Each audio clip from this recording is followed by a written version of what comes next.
Umpisa na ang countdown bago ang inaabangang Dear Heart concert ni Sharon Cuneta at Gabby Concepcion. At isa pa sa sinagot ni Gabby sa press con ay kung ano nga ba ang current relationship nila ni Sharon. Sagutin mo yan, Gabby. Roll VTR. We don't have a relationship. Yeah. Hindi pa po sila nakikita. Wala pa kami relationship. Oo. Yun yan. That time, no? Sa backstage ng Gabay Guro. That was the last time. Yeah. Although, syempre, hindi na kami nagtatawagan, hindi na kami nagte-textan, you know. Iwas, muna. Diba? Iwas lang.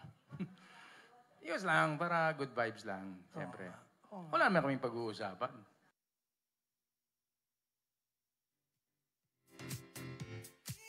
Yun, parang ano bang basa mo dun sa, andun ka!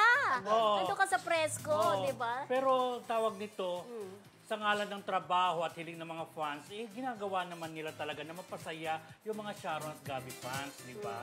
At yun naman ang importante ngayon sa October 27, di ba, Romel Presente? Yes! Na parang ayaw mo nang manood, di ba?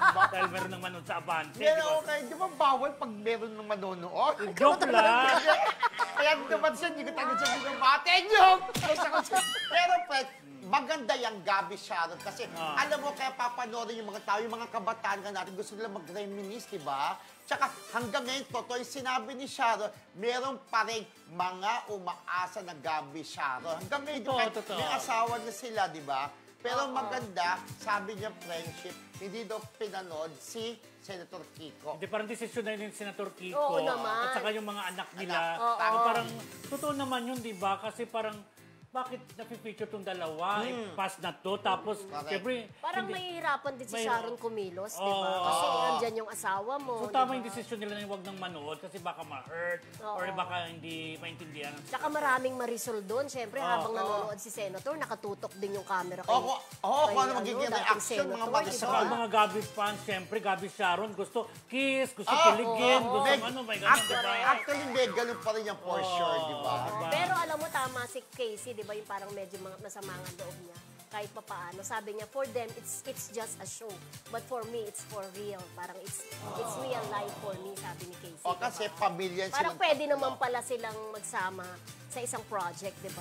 Pero dyan na naman pumapasok yung sitwasyon ng anak. Oo. Diba? Anak na naman. Yung feelings ng anak sa ganyan, di ba? Correct. Oo. Parang excited din ang anak na makita yung parents niya, di ba? Pero sana nga, parang inaayos pa rin, di ba, na maging part na rin ng concert si Casey, di ba? Parang may gano'n inaayos.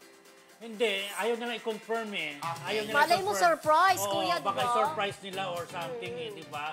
Kasi parang, ang sinasabi ni Sharon, ang point nila, parang pang Sharon at Gabby to, hindi naman kasama si Casey. Pero kung papasok si Casey, api bongga yun, surprise, di ba? So, abangan po natin kung makakasama sa concert, di ba?